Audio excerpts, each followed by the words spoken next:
थोर घटनाकार परमपूज्य भारतरत्न बाबासाहेब आंबेडकरांच्या चरणी नतमस्तक होऊन महात्मा फुले सावित्रीबाई फुले यांच्या चरणी सुद्धा नतमस्तक होऊन तुम्हा आम्हा सर्वांचे हिंदू हृदय सम्राटमध्ये आदर शिवसेना प्रमुख म्हणजे बाळासाहेब ठाकरे या मानवंदना भावपूर्ण आदरणीय राहून आपल्या सर्वांच्या माणसाहेब कैलासवासी जन्मगिरी विनंती ठाकरे गेलं सुद्धा मानवंदना करून महाविकास आघाडीची स्थापना करणारे कष्टकऱ्यांचा पण या महाराष्ट्राची परिस्थिती विकट झाली मग याच वेळी हा सर्व चाललेला नगानात अन्याय थांबवण्यासाठी विडा हाती घेतला ते म्हणजे सरसेनापती बाळासाहेब ठाकरे बाळासाहेब ठाकरे यांनी 1966 साली या शिवसेनेचा पाया लावला हिंदू हृदय सम्राट बाळासाहेब ठाकरे यांचा जय भवानी।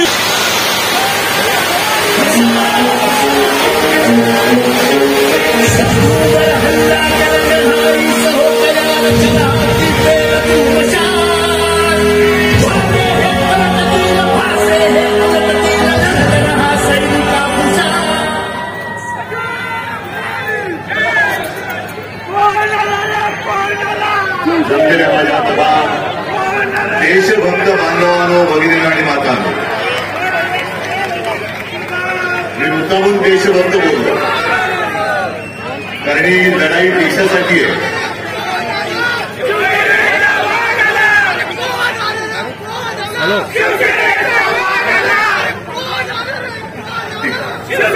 ही लढाई देशासाठी आहे आणि माझ्या भाषणाला सुरुवात करण्यापूर्वी आज अक्षय तृतीया आहे, परशुराम जयंती आहे, बसवेश्वर महाराजांची आहे। सर्वांना मी शुभेच्छा देतो आणि आजच्या सभेचा मुहूर्त चांगला आहे पण तुम्हाला सर्वांना कल्पना आहे कार्पेट वगैरे सगळं भिजलंय तुम्ही पण बसल्यात तिकडे चिखल आहे मेघनात तेवढं पाऊसच सुरू झाला आणि हेलिकॉप्टरवाला पायलट म्हणाले साहेब अशा वातावरणात उडणं कठीण आहे अशक्य आहे म्हणून मी पहिल्या प्रथम जालनाकरांची माफी मागतो कारण मी कधी एखादा शब्द दिला का मी मागे फिरत नाही आणि आजची आपली सभा जी आहे ती आपल्या खैरे साहेबांना विजयी करण्यासाठी जशी आहे तशीच जालनाच्या कल्याणरावांना सुद्धा विजयी करण्यासाठी आहे आणि जालन्यामध्ये जाऊन मी बोलणार होतो ते थोडंसं इथे बोलून आपल्या दोन्ही जागांचं आणि जेवढ्या काही जागा आता राहिल्यात त्या महाविकास आघाडीच्या त्या विजयी करण्यासाठी मी तुम्हाला आवाहन करतोय। मी जालन्यात जाऊन बोलणार होतो की 5 टर्म म्हणजे किती वर्ष झाली 25 आयुष्यातली 25 वर्ष एका व्यक्तीला तुम्ही निवडून देतात आणि वृत्तपत्रात मी बातमी वाचली की जालनामध्ये काही मतदान कार्ड ही कचऱ्याच्या पेटीत सापडली। मला असं वाटलं की बहुतेक मतदारांनी विचार केला असेल की मतदान करायचं कशाला 5 टर्म आपण निवडून दिले आता जालनामध्ये काही प्रश्नच शिल्लक राहिलेले नाही सकाळी नळ उघडलं काही सकाळी 7 ते 10 दूर येतं 10 ते 12 पाणी येतं आता इथला विचार करायला पाहिजे की इकडे आपल्या समोर जो गद्दार उभा आहे त्याचा नळ उघडलं तर काय येईल तुम्हाला दारू आला पाहिजे की पाणी व्हायला पाहिजे आणि जालना सगळं सुधारलं असणार काही प्रश्न शिल्लक राहिले नसणार पण एकूण जर विचार केला तर ही 25 वर्ष गेली फुकट मोदींची 10 वर्ष गेली फुकट आता जालनाकरांनी रावसाहेबांना विचारलं पाहिजे आता तरी जाल ना झालं खूप दिलं तुम्हाला आता जा बाबा एकदाचे आता आमचं कल्याणराव तिकडे पाहिजे कारण आता आम्हाला कल्याण करायचंय जालन्याचं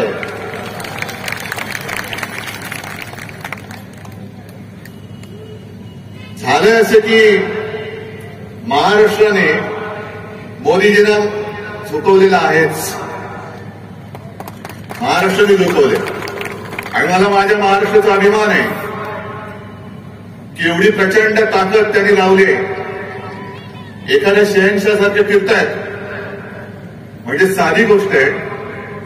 मी गेल्या आठवड्यात सोलापूरला गेलो होतो आणि तिथून मला परत जायचं होतं लातूर मार्गे.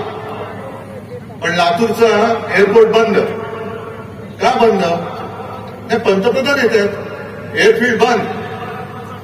पुण्यामध्ये सभा घेतली पंतप्रधानांनी, संपूर्ण त्या परिसराला छावणीचं स्वरूप दिलं होतं. म्हणजे तुम्ही रस्त्यावर चाललात तर तिकडे पोलीस उभे असतात, जेव्हा तुम्ही उडत असता तेव्हा बाकीच्यांना विमान बंदी असते आणि एवढा सगळा कडेकोट बंदोबस्त घेऊन तुम्ही फिरता. खरं हे बरोबर नाहीये. तुम्ही समान नागरिक कायदा जो काय प्रकार आहे तो नंतर काय आणायचा तो बघू आपण. पण आता लोकशाहीमध्ये निवडणुका आलेल्या आहेत आणि जे आपले हिंदू हृदय सम्राट सांगायचे की निवडणुकीमध्ये कोणी पंतप्रधान असता कामा नये, तो काळजीभाऊ असला पाहिजे, मुख्यमंत्री असता कामा नये आणि ज्या सोयी सुविधा या आम्हाला देतात त्याच त्यांना दिल्या पाहिजे. तुम्ही त्यांच्यासाठी जर काही एअरफोर्सची विमान वापरणार असाल तर आमच्या सुद्धा आमदारासला दिलं पाहिजे, आमच्या सुद्धा खैरे साहेबांना दिलं पाहिजे. जर तुम्ही आम्हाला बंदी करणार असाल तर त्यांना देखील बंदी केली पाहिजे, तर त्यांना सुद्धा बंदी केली पाहिजे. पण या सगळ्या यंत्रणा वापरायच्या. जसं मी येतो लोकांमध्ये जातो, आज सुद्धा माझी तयारी, इकडे येऊन बसायला माझी तयारी, कारण मला भीती नाही माझ्या लोकांपासून. पण मोदीजी तुम्ही पोलीस बाजूला ठेवून जनतेकडून दाखवा ना. रस्त्यावर चालताना सुद्धा एकटे चालतात. संपूर्ण कडेकोट बंदोबस्त, खासगी पेशातले पोलीस, युनिफॉर्ममध्ये पोलीस गुप्तहेर फिरतायत आणि तरी देखील ते सांगतात. आजच सकाळी पुढे बोलले ते की हे म्हणे मला संपवायला निघाले. एवढे केविलवाणी तुम्ही काय झाला? एवढे केविलवाणी परिस्थिती काय झाली? संपूर्ण ताकद तुमच्याकडे. तुम्ही माझा पक्ष पळवला, तुम्ही माझं चिन्ह चोरलं, तुम्ही माझी माणसं फोडली, तरी देखील तुम्हाला उद्धव ठाकरेपासून भीती वाटते.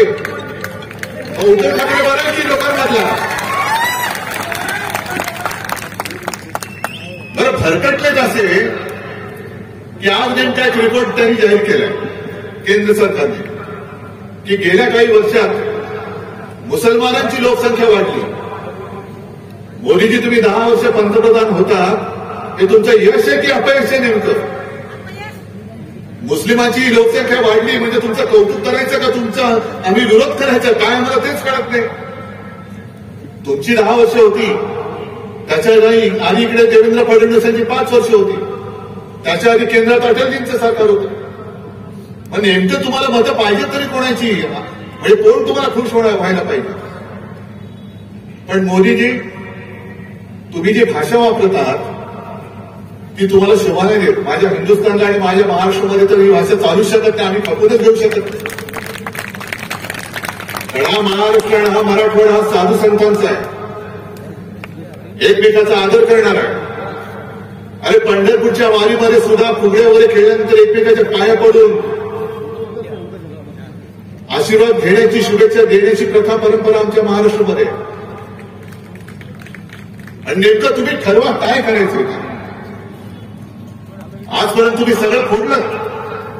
शिवसेना तोडली, राष्ट्रवादी फोडली, तरी देखील कधी मला डोळा मार, कधी पवारांना डोळा मार.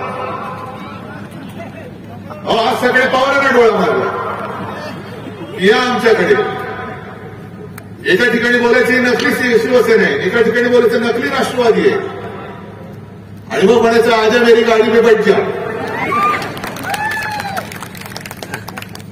एवढे घाबरलेत कारण त्यांना कळून चुकलेलं आहे की आता हे परत दिल्ली बघत नाहीत आणि महाराष्ट्र तुम्हाला दिल्ली बघून येणार पण नाही.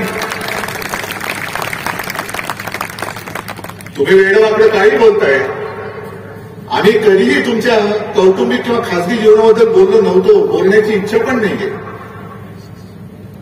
पण मोदीजी तुम्ही 2014 साली तुम्ही पंतप्रधान व्हावं ह्या पत्रावरती माझी सही घेतली होती, 19 साली घेतली. आणि काल तुम्ही जे बोललात ते मात्र मी तुम्हाला क्षमा करू शकत नाही. माझा महाराष्ट्र तुम्हाला क्षमा करू शकणार नाही, अजिबात नाही. तुम्ही माझ्या शिवसेनेला नकली सेना म्हणालात. एवढंच नाही, तुम्ही मला बाळासाहेबांचा नकली संतान म्हणाला. नकली संतान बोलताय.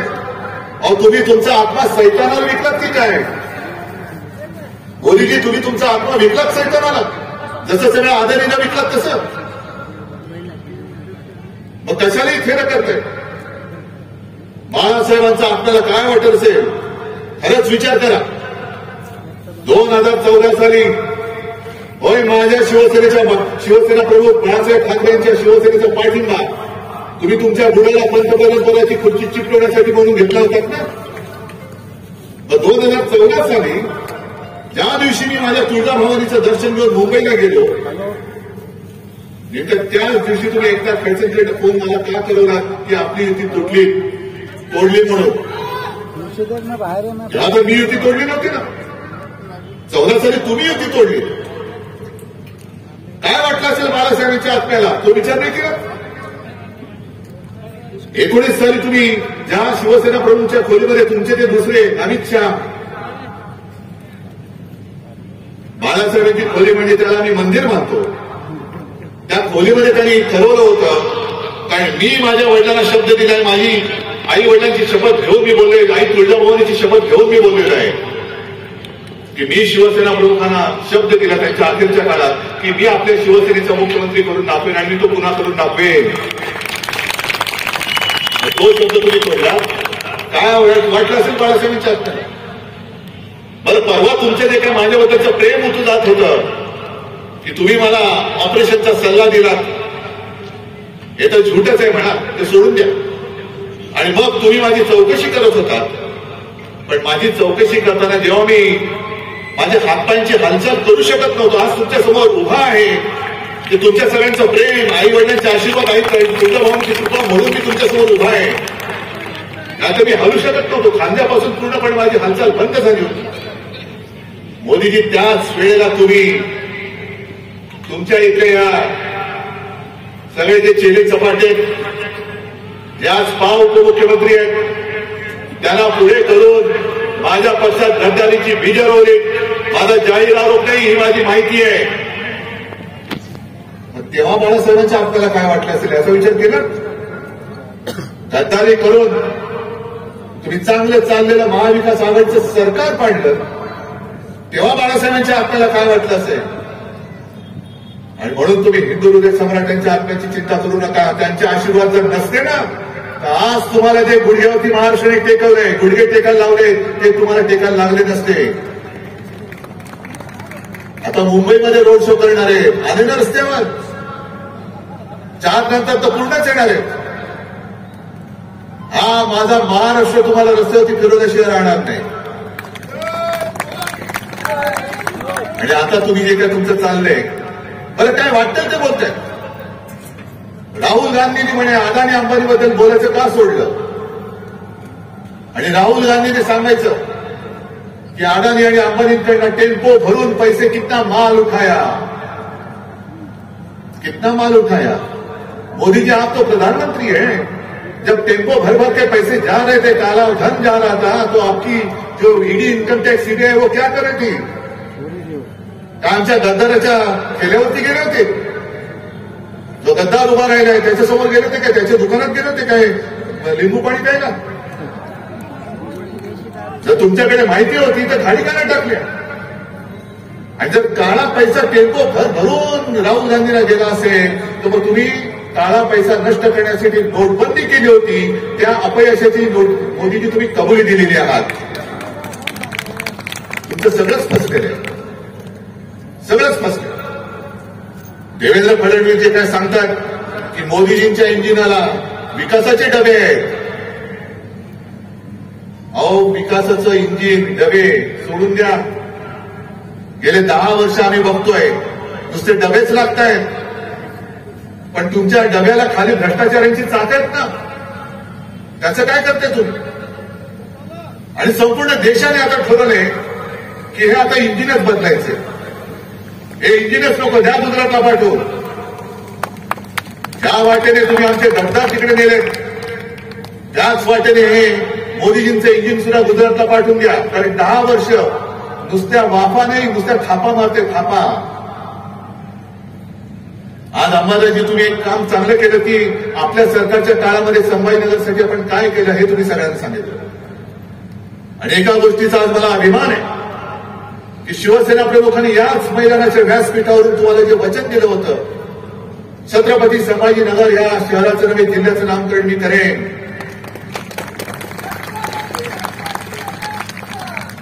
मला अभिमान आहे की त्यांचा पुत्र म्हणून मुख्यमंत्री, याचा मला अभिमान आहे. पण अजूनही विमानतळाचं नाव छत्रपती संभाजीनगर हे करू शकलेलं नाहीये. गुंठेवारीचा प्रश्न सोडवला, कचऱ्याचा सोडवला, रस्त्याचा सोडवला, पाण्याचा सोडवतोय. समांतर जलवाहिनी की सरकारकडनं मी पाण्यासाठी मी पैसे देत होतो. आता काय झालं माहिती नाही, कारण मी मुख्यमंत्री असताना 1-2दा येऊन स्वतः त्याची पाहणी करून गेलो होतो. आता सरकार पाडलं. आता मला सांगा, तुमच्या घरामध्ये पाणी ते संपूर्ण मराठवाडा आज आक्रोश करतोय पाण्याच्या नावाने. दुष्काळ, जवळपास दुष्काळच पडलेला आहे. पण तिकडे मोदींना लक्ष द्यायला वेळ नाही. अमित शहा तिकडे नाही जाऊ शकत. तुम्ही मला डुप्लिकेट म्हणता, नकली म्हणता, पवार साहेबांना भटकती आत्मा म्हणता. पण इकडे माझ्या शेतकऱ्यांच्या आत्मे जे तळमळत आहेत, जनतेच्या आत्मे तळमळत आहेत, पाण्यासाठी काहूर उठले. अनेक शेतकऱ्यांनी आत्महत्या केलेल्या आहेत. बरं मला सांगा, तुम्ही इतक्या वेळा किती वेळा मोदींच्या सभा पाहिल्या या काळामध्ये? भाषण ऐकलीत की नाही ऐकलीत? नाही, मी तर ऐकलंच नाही. मी कधीच ऐकत नाही. पण मोदी ज्या वेळेला मनमोहन सिंग पंतप्रधान होते तेव्हाच एक ती क्लिप माझ्याकडे आहे. आणि मोठ्या तावातावाने सांगत होते, प्रधानमंत्री महंगाई का मग बोलने के लिए तयार नाही. मग आता तुम्ही प्रधानमंत्री आहात, तुम्ही गाईवरती बोलता, महागाईवरती का नाही बोलत? आणि काय सांगितलं होतं तुम्ही? भाईओ बहिणो, मतदान करायला जाताना गॅस सिलेंडरला नमस्कार करून जा, सांगितलं होतं ना. मग त्यांचं भाषण करा.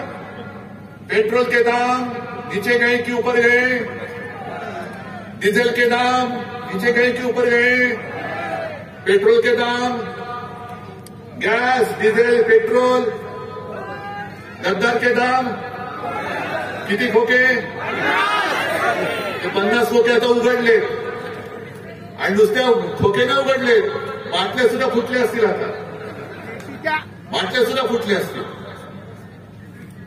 पण 10 वर्ष जर तुम्ही या माझ्या महाराष्ट्रावरती जो आघात केला, अरे आमचंच चुकलं. अरे 19 साली युती तोडणार होतो आम्ही, 14 साली तुम्ही तोडली होती. पण आम्ही हिंदुत्वासाठी म्हणून परत तुमच्या बरोबर युती केली. आणि आता आम्हाला कळलं की तुमचं हिंदुत्व आणि आमचं हिंदुत्व याच्यात जमीन आसमानाचा फरक आहे. मी मागे सुद्धा बोललो, आज सुद्धा सांगतो, आमचं हिंदुत्व, आपलं हिंदुत्व हे घरातलं चूल पेटवणार हिंदुत्व आहे. आणि भाजपचं हिंदुत्व हे घर पेटवणारं हिंदुत्व आहे. एवढी नतद्रष्ट ही माणसं आहे. दंगली घडवतात, आगी लावतात, घरं पेटवतात. घरातली चूल नाही पेटवत, घरं पेटवून त्यांचे भाजपवाल्यांच्या पोळ्या त्याच्यावरती शेकतात आणि मारतात. ती सामान्य माणसं मारतात, होरपळतात. ती सामान्य माणसं होरपळतात. पोलिसांचे फटके सामान्य माणसे खातात. पोलिसांच्या केसेस, तुरुंगवास सामान्य माणूस भोगतो. आणि हे टगेगिरी करत एक अकेला सबके भारी. अरे पण मेला माणूस, तुम्ही जगा किंवा मरा, पण मला पंतप्रधान करा. हे असे पंतप्रधान तुम्हाला पाहिजे? आज कांद्याचा प्रश्न पेटलेला आहे. मी काल परवाकडे जळगावला होतो, मावळला होतो. सगळीकडे शेतकरी पिसाळलेले. कापसाला भाव नाही, सोयाबीनला भाव नाही, कांद्याची निर्यात बंदी अजून उठवत नाही. काय म्हणून आम्ही तुम्हाला मतं द्यायची आम्हाला सांगा ना. गुजरातची कांदाबंदी तुम्ही उठवता, पण माझ्या महाराष्ट्राची कांदाबंदी उठवत नाही. जवळपास 1100 कोटी रुपये या कांदा उत्पादकांचं नुकसान झालेलं आहे. 400च्या वरती कंटेनर तिकडे लोड होण्यासाठी त्या डॉकमध्ये पडलेले आहेत असेच, कारण अजून ऑर्डर्स आलेले आहेत निर्यातीच्या. कांदा सोडतोय, शेतकऱ्याच्या मालाला भाव मिळत नाही आणि जाहिराती चालत. आजच पेपरवर भाव जाहिरात आले की आम्ही तुम्हाला हमीभाव देऊ. 10 वर्ष काय केलं? गवत उपटलं. 10 वर्ष आम्ही तुमच्याकडे हमीभाव मागतोय, तुम्ही हमीभाव द्यायला तयार नाही. संभाजीनगरमध्ये किती उद्योग आणले? आपण जे काही उद्योग आणत होतो, करोनाचा काळ होता, तरी सुद्धा कित्येक कोटींचे नुसते सामंजस्य करार नव्हते केले, प्रत्यक्षात करार करून आपल्या महाराष्ट्रामध्ये आपण उद्योगधंदे आणत होतो. म्हणजे उद्योगधंदे पडून गेले, गुजरातला गेले, सगळं गुजरात गुजरात गुजरात. माझा गुजरातबद्दल काही द्वेष आकस असा अशातला भाग नाही, पण तुम्ही माझ्या महाराष्ट्राचं ओरबाडून गुजरातला नेत आहात. अरे काहीतरी या गद्दारांना लाज लज्जा शरम वाटली पाहिजे. हे बाळासाहेबांचे विचार काय? तुमच्यामध्ये हिंमत कशाला आहे? धनुष्यबाण पेरण्याची हिंमत आहे तुमच्यामध्ये? माझा धनुष्यबाण तुम्ही कलंकित करून टाकला. मोदीजी, तुम्ही या गटाचे सूत्रधार आहात. कारण 2 दिवसापूर्वी हे जे मिंदे आहेत त्यांनी ठाण्यामध्ये एका कार्यकर्त्यांच्या मेळाव्यात भाषण केलं आणि काय सांगितलं, आणि म्हणून असं कळून बोलत असतात ते. अरे काहीतरी पोट साफ करण्याचं औषध आहे, कळतोच कशाला? आणि तळून त्यांनी सांगितलं की मी मोदीजी आणि शहाजीला सांगितलं मी करेक्ट कार्यक्रम केलेला आहे, आता पुढचं काम तुम्ही करा. आणि त्यांनी असली शिवसेना आणि धनुष्यबाण आपल्याला दिलं, म्हणून मी मोदीजी आणि शहाजी तुमचे आभार मानतो. अरे नेबडटा, वडिलांचं नाव माझ्या नावावं लागतं तुला, तुझ्या वडिलांचं नाव तू लावू शकत नाहीस. नेबडट माणूस.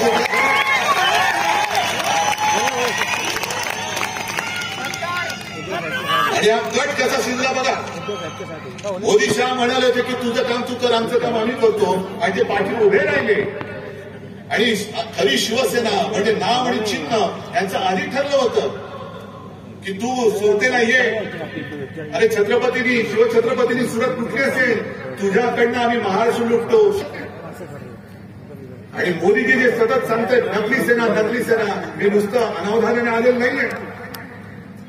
ज्याप्रमाणे त्यांनी निवडणूक आयोग याचा वापर केला, हे धुळीपुष्टा करणारा हा माणूस आणि निवडणूक आयुक्त त्याचा वापर करून आपलं नाव आणि चिन्ह त्याला दिलं. मग मध्ये ते लवादाचं नाटक केलं. तो नार्वेकर नावाचा एक आहे, तो पण असाच आहे हुंगऱ्या,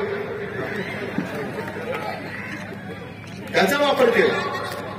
आणि कोर्टाने चपराक मारले की जे कोश्यारी नावाचे एक जे काळी टोपी होते आपल्याकडे, त्यांनी कसं चूक केलंय कोर्टाने सांगितले. आणि आता माझा पक्ष इकडे बसलेला आहे, निवडणूक आहे, त्याचे डोळे जर फुटले नसतील आणि निवडणूक आयोगाच्या निर्णयाविरुद्ध, लवादाच्या निर्णयाच्या विरुद्ध आपण सर्वोच्च न्यायालयात गेलेलो आहोत. आणि मोदीजी, तुम्ही जी काही टिप्पणी करताय, मी आज जाहीर आरोप करतोय की तुम्ही सर्वोच्च न्यायालयावरती दबाव आणत आहात आणि सर्वोच्च न्यायालयाने याची दखल घ्यायला पाहिजे. कायद्यासमोर सगळे सारखे असतात, कोणी पंतप्रधान नसतो, कोणी साधा माणूस नाही.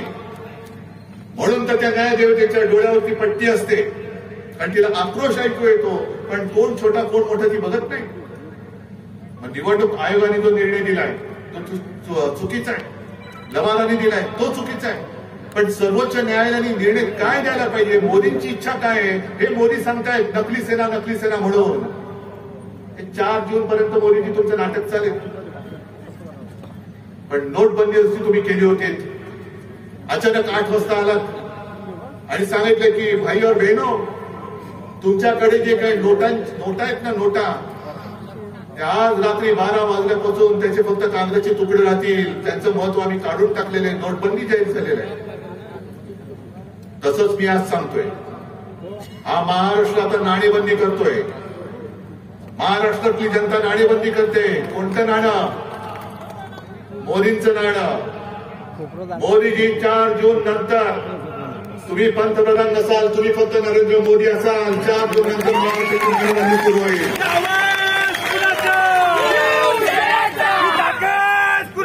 काय म्हणून महाराष्ट्रात द्यायची मतं? गेले 10 वर्ष सातत्याने 40 पेक्षा अधिक जागा आम्ही तुम्हाला देतो आणि त्याचे पान तुम्ही असे फेडता. शेतकरी आत्महत्या करतो बघायला वेळ नाही. उद्योगधंदे तुम्ही सरळ उचलून माझ्या महाराष्ट्रात बेकारी वाढते, महाराष्ट्र मेला तरी चालेल पण गुजरात जगला पाहिजे ही तुमची वृत्ती. आम्ही आरक्षण देऊ, आजपर्यंत का नाही दिलं? आरक्षण हटवणार नाही, आजपर्यंत का नाही केलं? जालन्याचा जर का विषय काढला तर ते जरांगे पाटील उपोषणाला बसले होते. काय गुन्हा केला होता त्यांनी?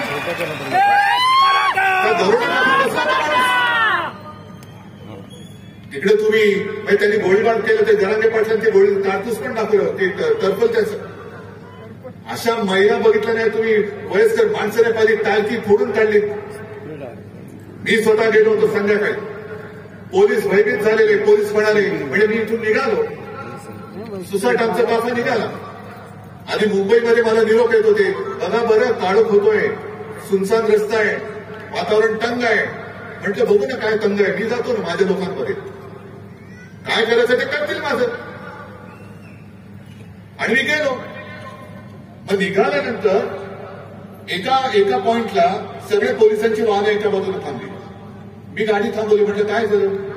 ते इन्चार्ज येथे धावत आले, साहेब ह्याच्या पुढे ना पोलिसांच्या गाडीला बंदी आहे. म्हटलं थांबा इकडे, मी जातो. मी गेलो तिकडे आणि तिकडे गेल्यानंतर खरंच सांगतो मी अजूनही तो क्षण विसरू शकत नाही. एक तर गेल्याबरोबर लाटा काट्या खाल्लेले सगळे माझे बांधव होते. त्यांनी मी गेल्यावरती जो जयघोष केला की त्यांना वाटलं की कोणतरी आधार देणारा आला. त्याच्यानंतर मी एका घरी गेलो आणि त्या माऊलीने माझी ओवाळणी केली. मला वाटतं रक्षाबंधन असेल तर काय तोच सुमार असेल. आणि मला सांगितलं, डोळ्यात पाणी होतं की दादा मी सुद्धा वाचले, माझ्या सुद्धा हाताला मार लागलाय. म्हटलं मग काही काय औषध उपचार केले, माझं जाऊ द्या, पण माझ्या सुनेला आणि मुलाला एवढं मारलं त्या हॉस्पिटलमध्ये. मग आंबरस पण सोबत होते. आम्ही निघाल्यानंतर त्या ताईला भेटायला गेलो, तिच्या सुनेला. तिथं समोर तिचं डोकं फुटलेलं, कोणाच्या इकडे छरे घुसले, कोणाला लाठ्या मारल्या. का हा तुम्ही अत्याचार माझ्या या बांधवांवरती का केला त्याचं उत्तर अजून कोणी दिलं नाही. कोणाच्या ऑर्डर मी केला? आणि मी मुख्यमंत्री होतो, मला चांगलं माहिती आहे प्रशासन कसं चालतं. एखादा एवढा लाठीमार किंवा हवेत गोळीबार करायचा असेल तरी त्याला वरिष्ठांची परवानगी लागते. आणि तिथल्या लोकांनी मला ते सांगितलं की एक वर्ण कोणाचा तरी फोन आला आणि त्याच्यानंतर अचानक जणू काही सैतान अंगात यावा तसा पोलिसांनी लाठीमार सुरू केला.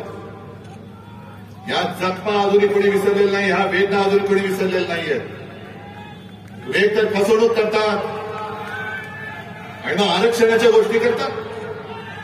आज केजरीवालना जामीन झालेला आहे, पण तुम्हाला सगळ्यांना माहिती आहे केजरीवाल जे आहेत त्यांच्या सरकारचे अधिकार हे मोदी सरकारने काढून घेतले. ही हुकुमशाही नाही.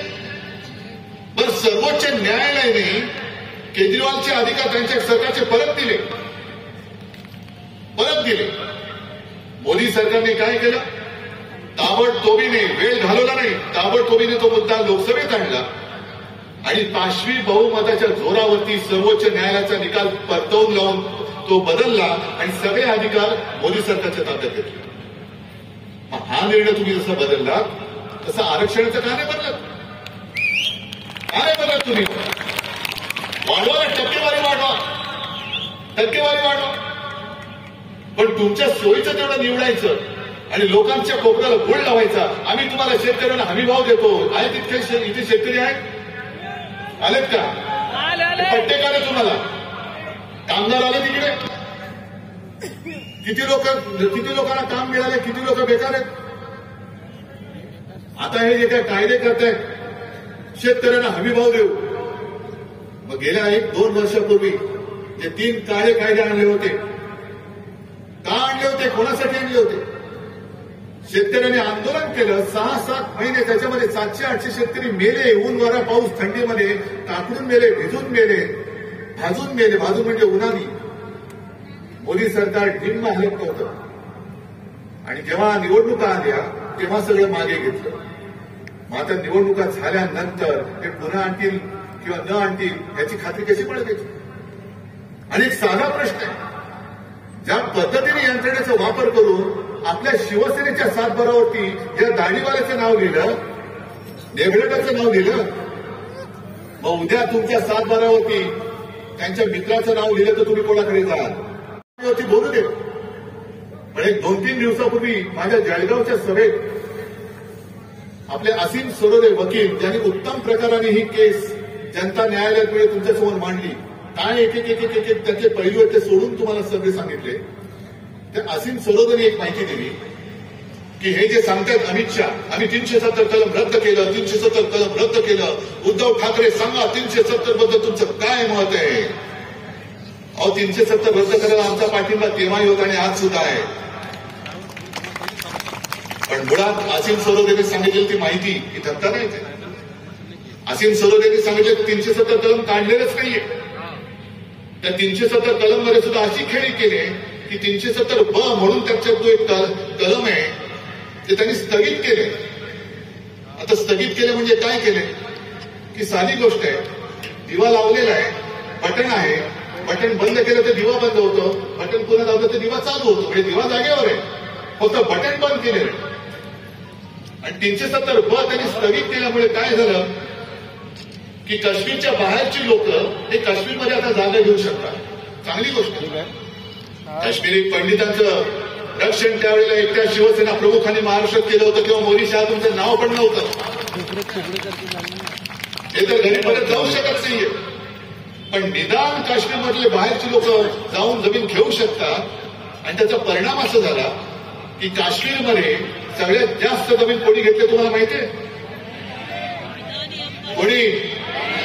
अदानी. आणि कशासाठी घेतले माहितीये?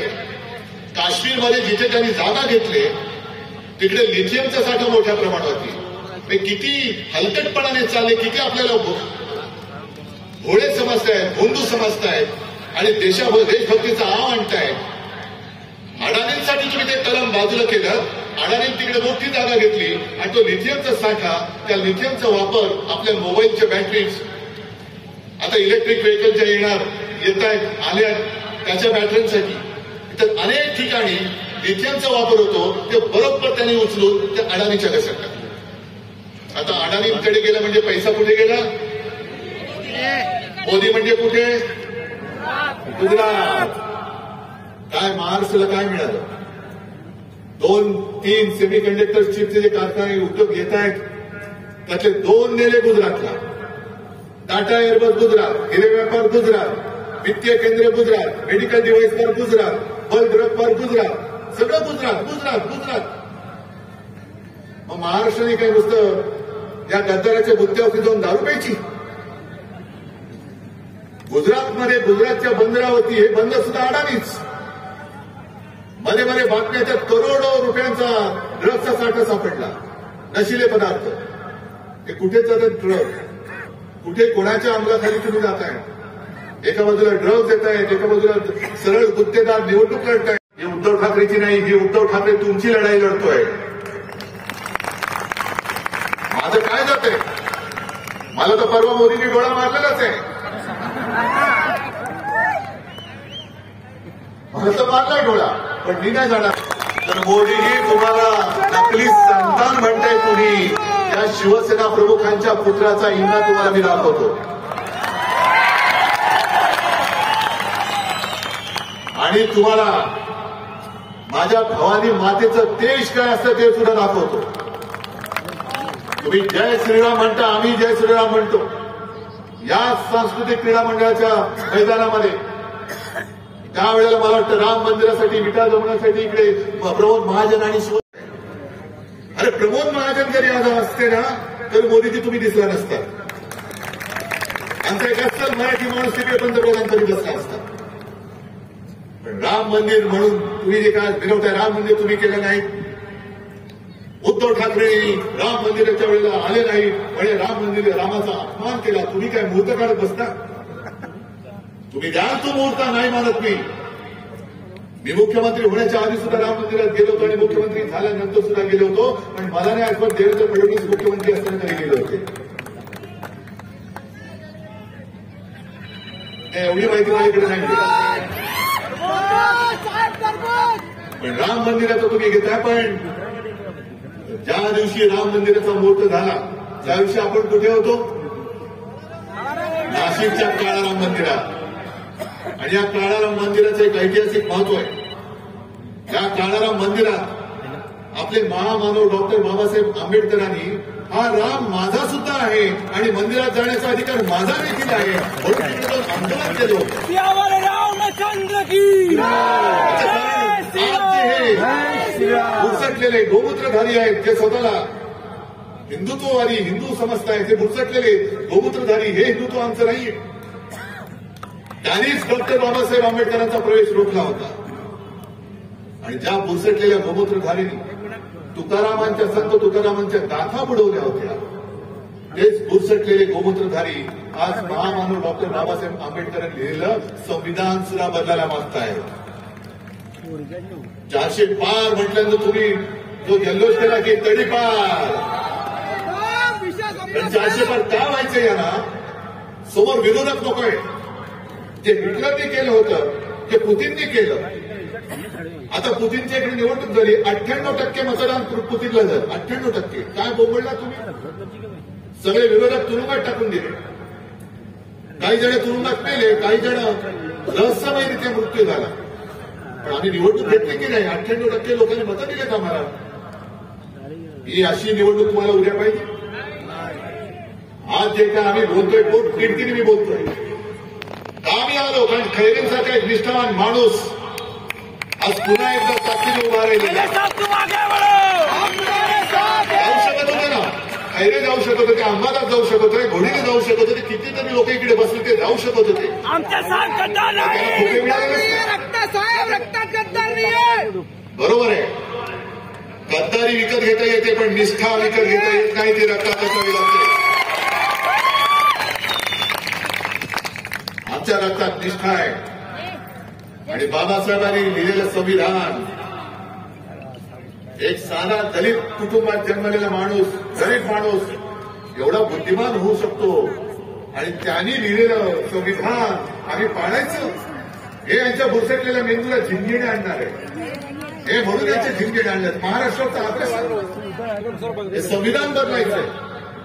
आणि ही चाल हा काही मला स्वप्न पडलं म्हणून नाही मी बोलत. त्यांच्याच काही खासदारांनी, आमदारांनी, माजी काही लोकांनी हे सगळं बिंग फोडलेलं आहे. आणि त्याच्यासाठी आपण लढतो. म्हणून तर योग्य वेळेला मशाल आपल्या हातामध्ये आलेली आहे. योग्य वेळेला आलेली आहे. सोनाच्या हातात धनुष्यबाण दिलंय आणि हा तुमच्या हातामध्ये मशाल आहे. ही मशाल ही आई जगदंबेची आहे. ते सगळे नाचतात ना गोंधळ घालताना सुद्धा, तसा हा गोंधळ मांडायचा होता. हा गोंधळ मांडवायचा आहे. सगळ्या देवदेवतांना सांगायचं या गोंधळाला या. आणि देशाने खरं ठरवायला पाहिजे. मोदीजी तुम्ही जे मला परत परत तुम्हाला का सांगतोय? कारण काँग्रेसचे कोणतरी ते पित्रोदा त्यांनी का सगळ्यांची पित्र खाली आणली मला माहिती नाही. हा याच्यासारखा अरे दिसत असेल तुझं काय जातंय. पण ते बोलल्यानंतर काँग्रेस त्यांना काढून टाकलं. आता मला भाजपला विचारायचंय, मोदी शिवसेना प्रमुख आणि माझ्या माचं जे अपमान करतायत. मी पितृदेवभाव, मातृदेवभाव, गुरुदेवभाव मानणारा संस्कार झालेला माणूस आहे. माझ्यावरती माझ्या आई वडिलांचे संस्कार आहेत. मोदीजी कदाचित तुम्ही जन्म झाल्यापासून एवढे देशचे मंद झाला असाल की तुमच्या आई वडिलांनी तुमच्यावरती संस्कार करायला वेळच मिळाला नसेल. पण तुमची जी भाषा आहे ती पंतप्रधान पदाला शोभेची नाही. की तुम्ही माझ्या देशाची अब्रू घालतोय संपूर्ण जगामध्ये.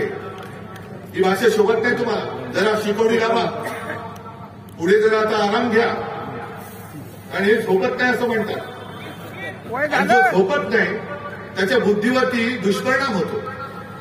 हे वैद्यकीय सत्य आहे.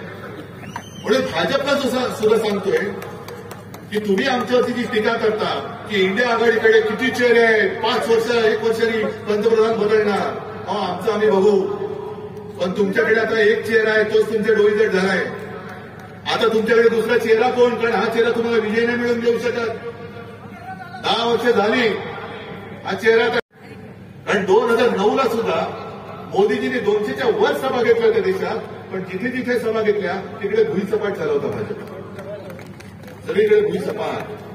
म्हणून मोदीजी तुम्ही कधी काळी आमचे स्नेही होतात, मध्ये मध्ये तुम्हाला सोयीप्रमाणे आमचं प्रेम येतं. म्हणून तुम्हाला मी खरंच हात जोडून विनंती करतोय की जरा थोडं शांत राहा. डोक्याला पातंजलीचं तेल रामदेव बाबांकडनं घ्या, कपालभाती करा. थोडा विलंब झाला तरी चालेल, पण आता अनुलोम विलंब करा. आणि आता जरा ह्या वानप्रस्थाश्रमाकडे तुमची आता पावलं पडतायत. हळूवार तिकडे मार्गस्थ व्हा, पण माझ्या देशाची वाट लावू नका आता कृपा करून. अजिबात देशाची वाट लावू नका. आणि म्हणून अशा माणसाच्या हातात जे वाटेल ते बोलतायत, कधी हिंदू मुसलमान, कधी कोण काय खाते, कोणी काय करायचं, अशा माणसाच्या हातात परत आपलं भविष्य तुम्हाला देणं मंजूर आहे काय? यावेळेला तुम्ही काय करणार ते जरा ओढून सांगा. आणि जरा आपल्याला आपल्या गाण्यातला तो एक शब्द ज्याच्यावरती आक्षेप घेतलाय तो जरा एकदा जोडला द्या. अरे पूर्ण करा ना. जय भवानी, जय शिवाजी, जय भवानी. आणि अबकी बार भाजपा तडीपार. जय हिंद, जय महाराष्ट्र. या ठिकाणी छत्रपती संभाजीनगर लोकसभा मतदारसंघाचे चंद्रकांतजी खैरेसाहेब आणि जालना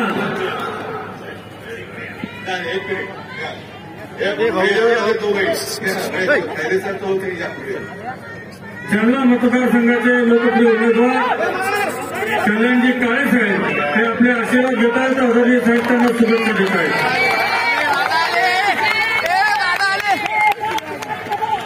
यानंतर राष्ट्राच्या सन्मानार्थ या सभेची सांगता राष्ट्रगीताने होईल. सर्वांना विनंती, आपण सावधानमध्ये या ठिकाणी शांततेत उभं राहायचंय. सर्वांना विनंती, आपण सावधानमध्ये या ठिकाणी उभं राहायचंय. एक साथ जनगण मन अधिनायक जय मराठा द्राविड उत्कल वंदा विंध्य हिमाचल यमुना गंगा उच्चल जलधि तरंगा तव शुभ नामे जागे तव शुभ आशीष मागे गाहे तव जय गाथा जनगण मंगल नायक जय हे भारत भाग्य विधाता जय हे जय